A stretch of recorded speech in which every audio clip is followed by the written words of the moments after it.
কুরবানির ঈদের পর ঝুরা মাংস দিয়ে এই পিঠাটা বানানো হয়। এই পিঠাটা যারা না খেয়ে বড় হয়েছেন তাদের শৈশবটাই বৃথা। ছোটবেলা থেকেই আমরা কুরবানি ঈদের পর আমার আম্মু এই পিঠাটা বানায় আমাদেরকে খাওয়ায়।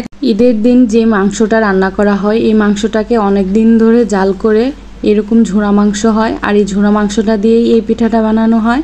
এখন ইনস্ট্যান্ট অনেকেই ঝুরা মাংস বানিয়ে ফেলে, কিন্তু এই মাংসের মতো স্বাদ অন্য কোনো মাংসতে পাওয়া যায় না।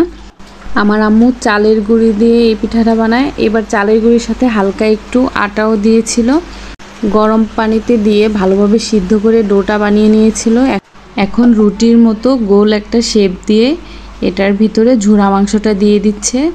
তারপর ভালোভাবে মুখটা সিল করে দিতে হবে। ভালোভাবে যদি সিল না করা হয় তাহলে মাংসের পুরটা বের হয়ে যাবে। আর আরেকটা কথা, চালের গুঁড়ি দিয়ে যদি এই পিঠাটা বানানো হয় তাহলে পিঠাগুলো বানানোর সাথে সাথেই ডুবো তেলে ভেজে নিতে হবে, না হলে পিঠাগুলো একদম ফেটে ভেঙে যাবে, ভিতর থেকে মাংসের পুরটা বের হয়ে যাবে। কুরবানির ঈদের পরপরই আমাদের গ্রামের প্রায় সব বাড়িতেই এই পিঠাটা বানানো হয়। এই পিঠাটা সবাই অনেক পছন্দ করে, আমাদের ভাই বোন সবারই অনেক পছন্দের এই পিঠাটা। আমরা ছোটোবেলায় যখন এই পিঠাটা খেতাম তখন গরুর চর্বি দিয়ে পিঠাগুলো ভাজা হতো। আগেকার দিনে সবার ঘরে ঘরেই গরুর চর্বি জমিয়ে রাখা হতো। মাটির পাতিলে করে চর্বিগুলোকে জমিয়ে রেখে দিত অনেক দিন জাল করে করে। আমরা যখন পিঠাগুলো বানাচ্ছিলাম তখন অনেকগুলো পিঠা একসাথে বানিয়ে রেখে দিয়েছিলাম, তাই আমাদের কিছু পিঠা ভেঙে নষ্টও হয়ে গিয়েছিল।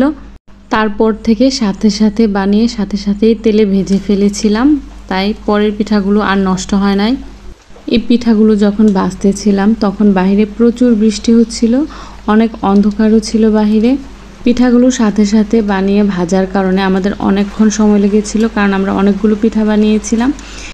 এই জন্য আমার কাছে মনে হয় চালের গুঁড়ি থেকে আটা দিয়েই পিঠাটা বানালে সব থেকে ভালো হয়, কারণ অনেকগুলো একসাথে বানিয়ে রাখা যায় এবং যখন ইচ্ছা তখনই ভাজা যায়, আর ভাজাগুলোও সুন্দর হয়, ভেতর থেকে ফেটে যায় না। আর আটা দিয়ে বানিয়ে অনেকগুলা বেশি করে ডিপ ফ্রিজে রেখে দিলে পরে আস্তে আস্তে একটা দুইটা করে ভেজে ভেজে বিকালে নাস্তা হিসেবেও অনেক সুন্দর করে খাওয়া যাবে। আর এদিকে সবাই অপেক্ষা করছিল কখন পিঠা বানানো শেষ হবে আর পিঠা খাবে। আমার দুই ছেলে তো দৌড়াদৌড়ি করছিল, পিঠা হচ্ছে না কেন এখনও। এই তো ওদের জন্য রেডি করে নিয়ে আসলাম আগে আগে। পিঠাগুলো এত মুচমুচা হয়েছিল, ভাঙলেই একদম ভেতর থেকে মাংসটা বের হয়ে আসছিল, আর গ্রানও অনেক সুন্দর হয়েছিল। আমার দুই ছেলেই অনেক পছন্দ করে ভাজাপুরি, তাই ওদের কাছেও পিঠাটা অনেক ভালো লেগেছিল। ধৈর্য সহকারে কষ্ট করে আমার এই ভিডিওটা দেখার জন্য সবাইকে অনেক অনেক ধন্যবাদ ও শুভকামনা রইল।